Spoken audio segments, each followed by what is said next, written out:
Hello guys, welcome to my channel. My name is Arjun S Pawar. Guys, आज हम लोग lecture number 2 की तरफ हैं। कल हम लोगों ने लेक्चर नंबर 1 के बारे में डिस्कस किया था, जिसमें हम लोगों ने ये डिस्कस किया था कि उसके जो बेसिक फंडामेंटल थे प्रोबेबिलिटी को लेकर, वो हमने डिस्कस किए थे आपसे। गाइस, आज हम बात करेंगे अपने टॉपिक्स की तरफ जो रिलेटेड टू योर चैप्टर है। Okay guys, let's see. देखिए गाइस, बात समझते हैं प्रोबेबिलिटी को लेकर। आप लोगों से हमने डिस्कस किया था कि जो प्रोबेबिलिटी होती है, इस प्रोबेबिलिटी में जो आपके पास जो केस होते हैं, जो वैल्यूज़ होती हैं, वो 3 तरह की अप्रोच होती है। समझ में आई बात? प्रोबेबिलिटी की 3 टाइप की अप्रोच है। कितने टाइप की अप्रोच है? 3 टाइप की अप्रोच है जहाँ पे प्रोबेबिलिटी वर्क करती है। पहली अप्रोच जो आप लोग डिस्कस करेंगे आपसे हम लोग, गाइस, जो पहली अप्रोच होती है वो होती है क्लासिकल अप्रोच। ठीक है ना? क्लासिकल अप्रोच का सेंस क्या होता है? देखिए, क्लासिकल अप्रोच में हम लोग फॉर्मूले पर डिपेंड होते हैं। किस पे डिपेंड होते हैं हम लोग? फॉर्मूले पर। जो हमारा फॉर्मूला होता है ना, उन पे डिपेंड होते हैं हम लोग। किस पे? क्लासिकल अप्रोच में। क्लासिकल अप्रोच में हम लोग किस पे डिपेंड होने वाले हैं? फॉर्मूले पर। वो फॉर्मूला क्या है आपके पास, उस पॉइंट को समझते। देखो, फॉर्मूले आप लोगों ने आई होप समझे भी थे। जब मैं आपसे बात करता कि ई बी एन इवेंट और मुझे इस इवेंट की प्रोबेबिलिटी गेट करनी थी, तो आप बताया था probability of E is equal to number of favourable outcomes is divided by number of all possible outcomes. I hope guys ये समझ में आ गया होगा आपको, जो हमारे पास फॉर्मूला होता था। तो जो कंडीशंस फॉर्मूले पर डिपेंड होती है, उसे हम लोग क्लासिकल अप्रोच में यूज करते हैं। किस में यूज करेंगे? क्लासिकल अप्रोच में। बात करते हैं नेक्स्ट अप्रोच की। जो नेक्स्ट अप्रोच है आपके पास गाइज, वो ये है empirical approach. Empirical approach guys, जो इंपेरिकल अप्रोच होती है, ये बेस्ड ऑन होती है एक्सपेरिमेंट के। किस पे डिपेंड करती है? एक्सपेरिमेंट के।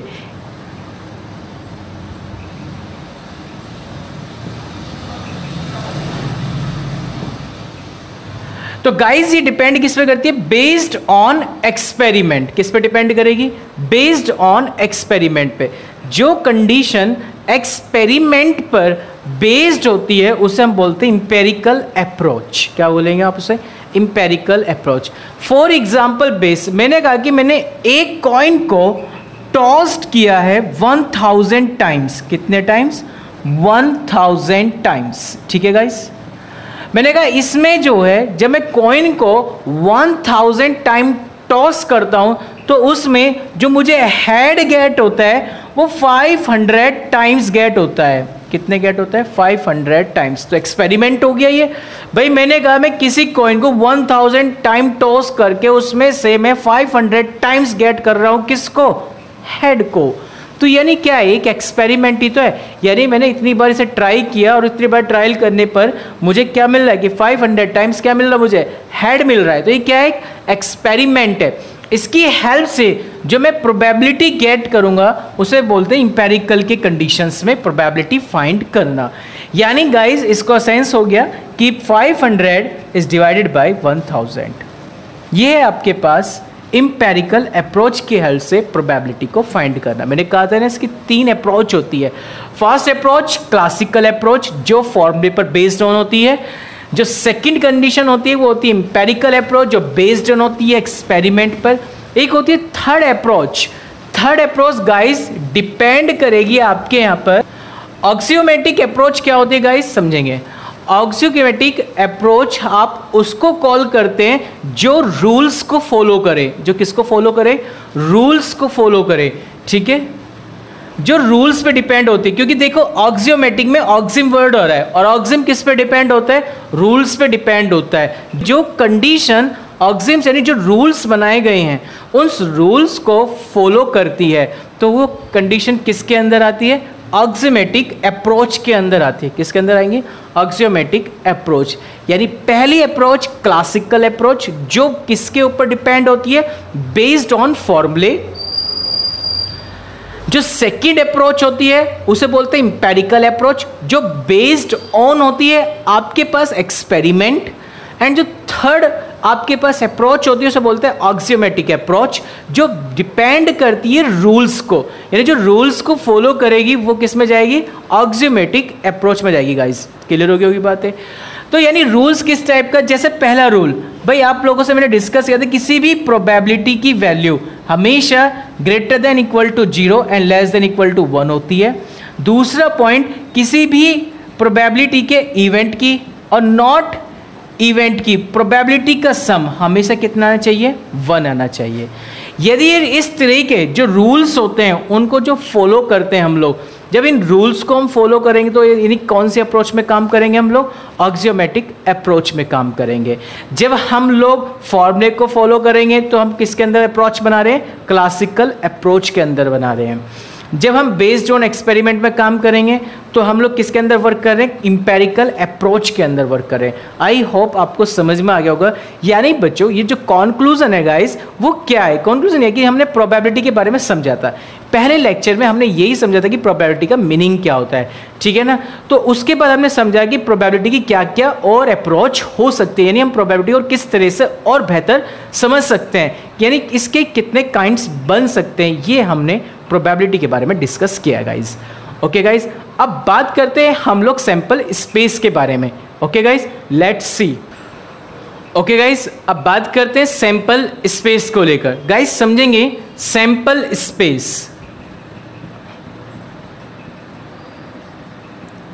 What is the meaning of sample space? Sample space क्या होता है? The set of all possible outcomes. जितने भी आपके पास पॉसिबल आउटकम्स होंगे उनको सेट में रिप्रेजेंट करना ही क्या कॉल किया जाएगा? आपके पास एक सैंपल स्पेस को कॉल करेगा। किसको कॉल करेगा? सैंपल स्पेस को। किसको? जब हम किसी ऑल पॉसिबल आउटकम्स को किस में रिप्रेजेंट करेंगे? सेट में रिप्रेजेंट करेंगे। यानी the set of all possible outcomes, उसे आप क्या कॉल करते हैं? सैंपल स्पेस कॉल करेंगे। क्या कॉल करेंगे? Sample space. Guys for example, die is thrown. आपने एक डाई को थ्रॉन किया है, ठीक है ना। डाई को क्या करते हैं? आपने थ्रॉन किया है। जब आप एक डाई को थ्रॉन करते हैं तो ऑल पॉसिबल आउटकम्स क्या आते हैं आपके पास? All possible outcomes. I hope 1 2 3 4 5 6 ये पॉसिबल आउटकम्स आते हैं। गाइस इन्हीं पॉसिबल आउटकम्स को सेट में रिप्रेजेंट कर दीजिए। 1 2 3 4 5 6। तो आप इसे कॉल करेंगे सैंपल स्पेस। क्या कॉल कर देंगे इसे हम लोग? Sample space. जब हम किसी ऑल पॉसिबल आउटकम्स को सेट में रिप्रेजेंट कर देते हैं तो उसे हम लोग कॉल करते हैं सैंपल स्पेस। और सैंपल स्पेस को डिनोट किया जाता है कैपिटल एस से। ओके गाइस, आई होप यहाँ तक बातें आपको क्या होगी? क्लियर होगी होंगी। ठीक है गाइस, बात करते हैं सैंपल स्पेस के अंदर आता है इवेंट। इवेंट क्या होता है यार? इवेंट को हम ई से डिनोट करते हैं। Event is the subset of sample space. Event क्या होता है गाइस? सैंपल स्पेस का सबसेट होता है। इवेंट क्या होता है? सैंपल स्पेस का सबसेट। मैंने कहा था ना कि जब आप इवेंट की डेफिनेशन पढ़ रहे हो वहां बेसिक में, तो कहा था जितने भी पॉसिबल आउटकम्स होते हैं सभी क्या होते हैं? वे इवेंट होते हैं, कॉम्बिनेशन ऑफ पॉसिबल आउटकम्स के। एम आई राइट? अब हम लोग डेफिनेशन के अकॉर्डिंग बात करें इन सैंपल स्पेस के अकॉर्डिंग। गाइस जब हम लोग सैंपल स्पेस के अकॉर्डिंग वर्क कर रहे हैं तो वहां पे हम देख रहे हैं कि ई जो है वो सबसेट है किसका? एक सैंपल स्पेस का। इट मीन्स मैं यहां से कोई भी कंडीशन को पिक कर लूं। भाई comes up 4, comes up 6 dice के जो फेस पर कितना गेट हो रहा है आपको? मैंने कहा 4 गेट हो रहा है, मैंने कहा 3 गेट हो रहा है। ये क्या है? सब इसका एक इवेंट है। यानी मैंने कहा इवेंट जो मेरे पास बना है वो कम्स अप क्या आना चाहिए? मैंने कहा 3 आना चाहिए। ऊपर जो फेस पर डाई पर कितना आना चाहिए? 3 आना चाहिए। ये 3 है। क्या ये 3 जो सेट बनाया है ये क्या सेट इसका सबसेट नहीं है सैंपल स्पेस का। क्यों? क्योंकि जो 3 लिया गया है वो किस में से लिया गया है? इस डाई के सैंपल स्पेस से तो लिया गया है। तो यानी गाइज आज के बाद ध्यान रखेंगे कि जो सैंपल स्पेस होता है वो सभी पॉसिबल आउटकम्स का सेट होता है और उस सैंपल स्पेस का जो सबसेट होता है यानी ई जो है वो सबसेट है किसका? सैंपल स्पेस का। उसे हम कॉल करते हैं इवेंट। जैसे गाइज एक बात करूं, आपकी पूरी की पूरी एक फैमिली, ठीक है, वो होगी एक सैंपल स्पेस के सेट के अंदर। उस फैमिली के 1 या 2 बंदे, आप एक पर्सन आप हो गए, एक सिस्टर हो गई या आप खुद ही, तो आप क्या बोले जाएंगे? उसके एक इवेंट बोले जाएंगे। अब आगे होगी आई होप कहानी समझ में, ठीक है ना। तो event is the subset of sample space. Guys यहाँ तक क्लियर होगी बातें आई होप। अब बात करते हैं नेक्स्ट पॉइंट को लेकर जिसमें हम लोग डिस्कस करेंगे म्यूचुअली एक्सक्लूसिव इवेंट के बारे में। गाइज समझते हैं क्या समझेंगे। म्यूचुअली एक्सक्लूसिव इवेंट्स आप उसको कॉल करेंगे जहां पर कोई भी 2 इवेंटों के इंटरसेक्शन की वैल्यू किसके इक्वल आ जाए? 5 के इक्वल आ जाती हो। किसके इक्वल आ जाती हो गाइस? 5 के इक्वल आ जाती है। तो आप उसे क्या कॉल करने वाले हैं? Mutually exclusive events. I hope ये पॉइंट आपको क्लियर हो गया होगा कि यदि हम बात कर रहे हैं म्यूचुअली एक्सक्लूसिव इवेंट्स की तो वहाँ पे 2 इवेंटों के इंटरसेक्शन की वैल्यू किसके इक्वल हो जाती है? 5 के इक्वल हो जाती है। तो आप उसको कॉल कर देंगे mutually exclusive event. Guys let's see समझते हैं फॉर एग्जांपल बेस। गाइज मैंने कहा कि आपने a coin is tossed twice, ठीक है। तो आपके पास कंडीशंस होगी head head, head tail, tail head and tail tail. Okay guys, बात समझ में आ गई होगी यहां तक।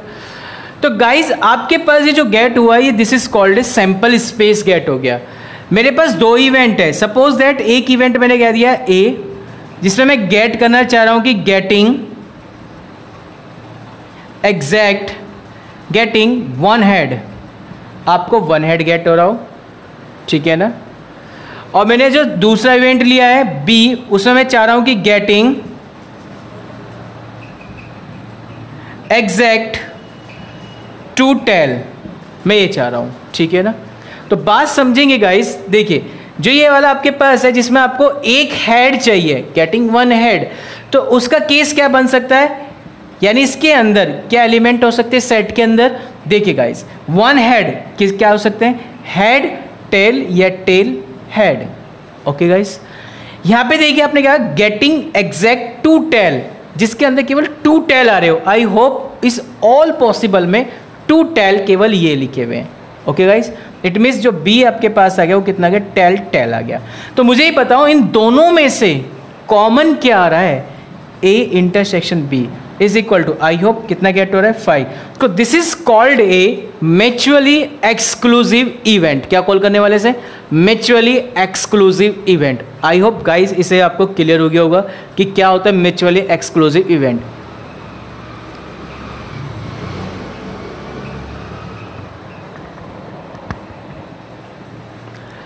अब गाइस बात करते हैं एग्जॉस्टिव इवेंट के बारे में। ओके गाइस, देखिए एग्जॉस्टिव इवेंट क्या होता है।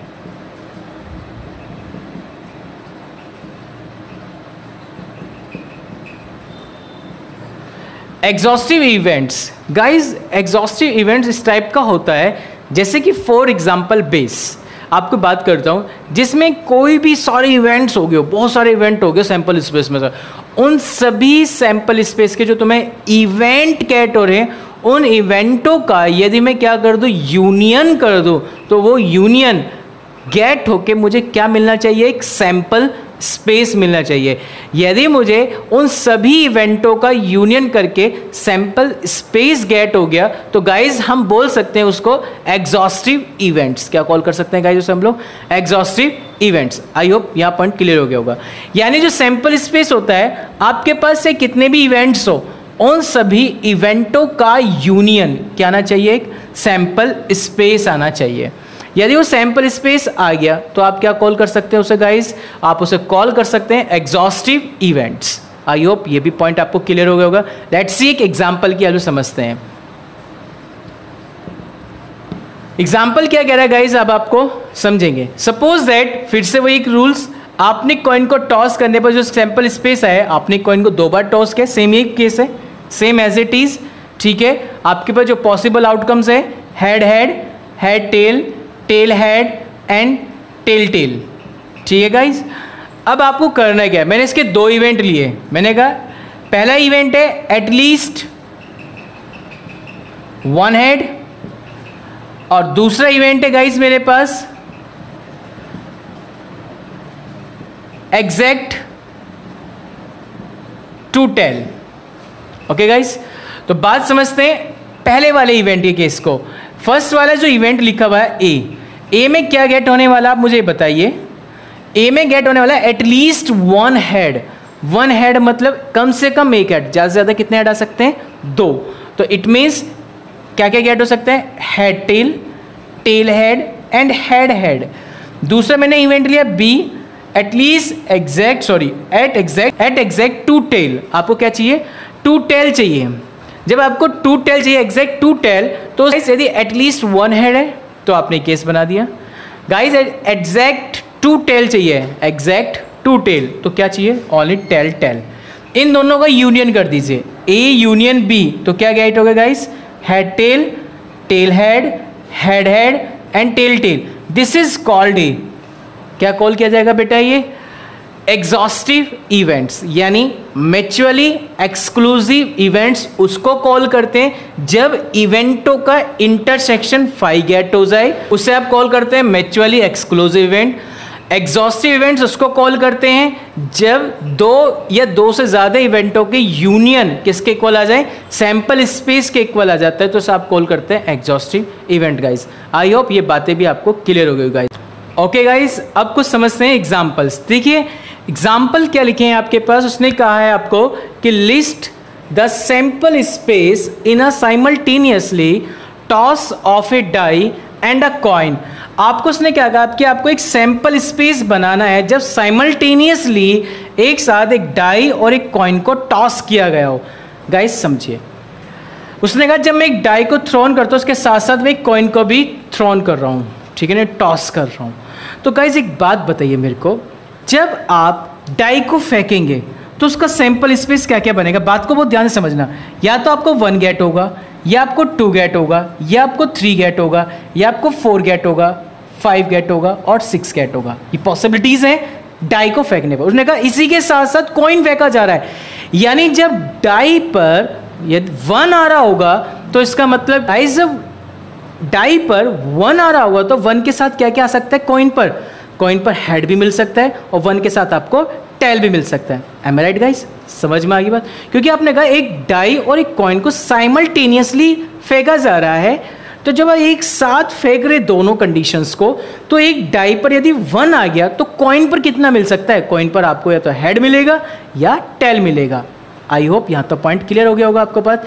तो यानी यदि डाई पर 1 है तो 1 के साथ क्या क्या आउटकम हो सकते हैं, 1 के साथ या तो मैं हेड मिल सकता है या 1 के साथ आपको टेल मिल सकता है। Okay guys, same as it is requirement किसके साथ है, 2 के साथ। 2 के साथ आपको तो हेड मिल सकता है या 2 के साथ आपको टेल मिल सकता है। ओके गाइस, सेम कंडीशन यहाँ समझ में आ गई होगी बात। सेम कंडीशन किसके साथ, 3 के साथ है। 3 के साथ आपको क्या मिल सकता है, हेड मिल सकता है, और 3 के साथ ही आपको क्या मिल सकता है, टेल मिल सकता है गाइस। सेम कंडीशन नेक्स्ट वाले के साथ है। 4 के साथ भी क्या हो सकता है, या तो कॉइन पर हेड आ रहा होगा या कॉइन पर टेल आ रहा होगा।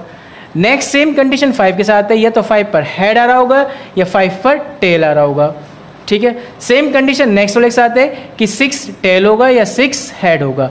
ओके गाइस, तो ये तैयार हो गया आपके पास पूरा का पूरा एक सैंपल स्पेस, जिसमें आप टॉस करते हैं कॉइन को और थ्रोन करते हैं डाई को साइमल्टेनियसली गाइस। ओके गाइस, समझ में आ गई होगी कहानी। आई होप ये पॉइंट आपको क्लियर होगा गाइस, ठीक है ना। बुक वाले क्या करते हैं गाइस, समझ लीजिए, उसके बाद कोई समझा देता हूँ।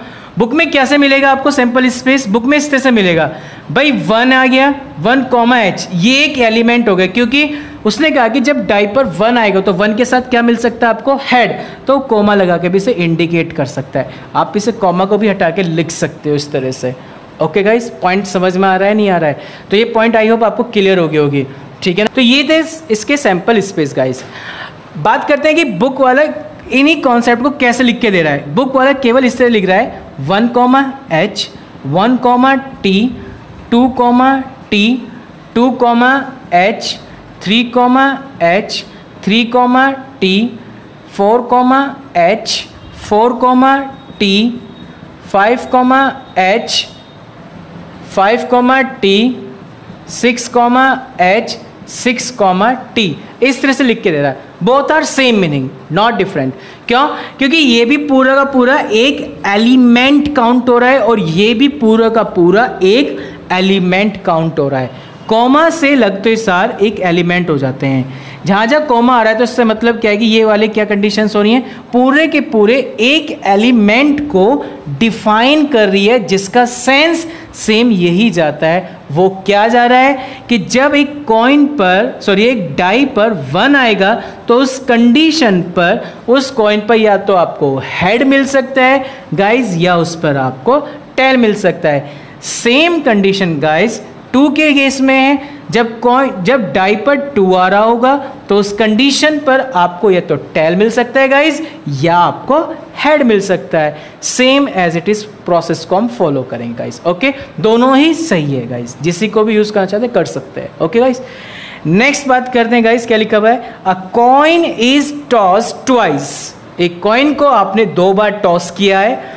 If the second throw result in a tail, जो सेकेंड थ्रो पर टेल आ रहा है, यानी समझो जब आप 2 कॉइन को टॉस कर रहे हैं, अभी इसके सैंपल स्पेस नहीं बनना है, कंडीशन समझो, head head, tail head, tail tail, tail head और टेल टेल,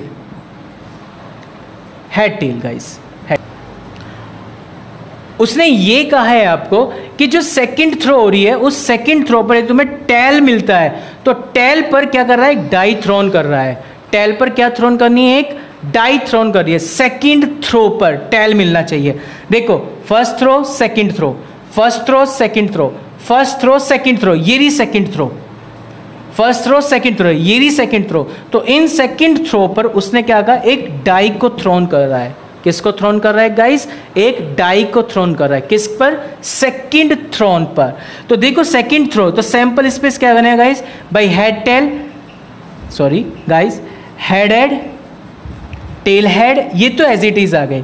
सेकंड थ्रो ये रही, तो उस पर क्या थ्रोन कर रहा है? क्या कर रहा है? एक डाई।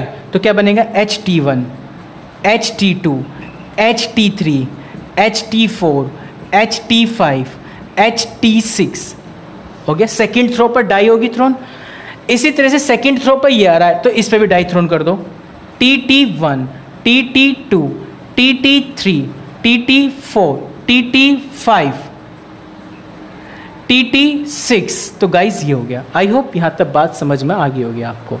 ओके गाइज, तो कहने का सेंस क्या है इसका?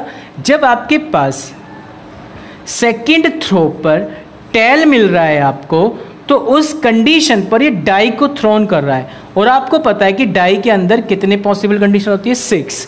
या तो 1 मिलेगा, या 2 मिलेगा, या 3, या 4, या 5, या 6। सेम एज इट इज इसके केस में, या तो 1 मिलेगा, या 2 मिलेगा, या 3, 4, 5, 6। तो इस तरीके से आपने क्या गाइस इसका तैयार किया है? एक सैंपल स्पेस। तो आई होप गाइस आपको समझ में आ रहा होगा कि हम लोग किस तरीके से इसका सैंपल स्पेस तैयार करेंगे गाइस। ओके गाइस, चलते हैं नेक्स्ट एग्जाम्पल की तरफ guys. From a group of 3 boys and 2 girls we select 2 children. उसने कहा 3 तो बॉयज है आपके पास, 3 बॉयज यानी B1, B2 and B3,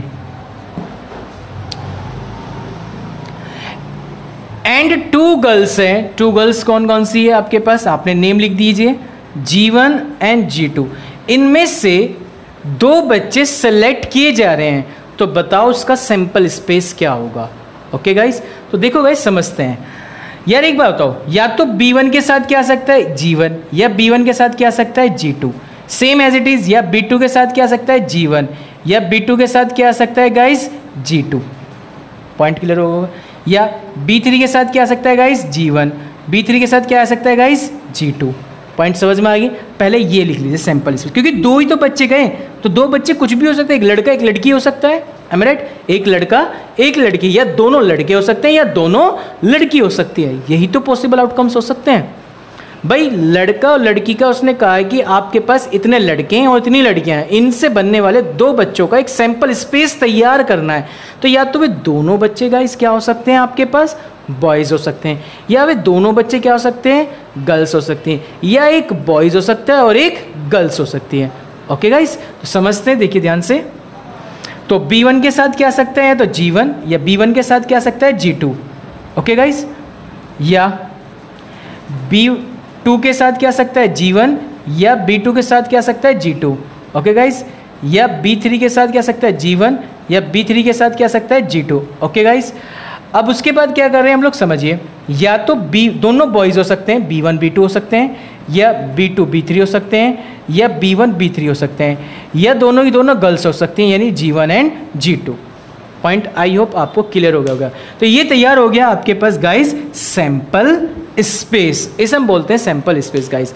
okay guys, तो आई होप आपको समझ में आ गया होगा कि हम लोग कैसे सैंपल स्पेस फाइंड करते हैं गाइस। ओके गाइस, तो इस तरीके से जो स्टूडेंट्स या जो गाइस अपनी तैयारी कर रहे हैं एनसीईआरटी को लेकर, उस एनसीईआरटी में 16.1 में आपसे यही पूछे गए कि बताओ इसका सैंपल स्पेस क्या होगा, बताओ इसका सैंपल स्पेस क्या होगा। तो आई होप आपको प्रैक्टिस करनी है, तो आप 16.1 की प्रिपरेशन कर सकते हैं। कोई भी डाउट है तो आप मुझे कमेंट बॉक्स में आप मुझे सेंड कर सकते हो। Thank you so much guys.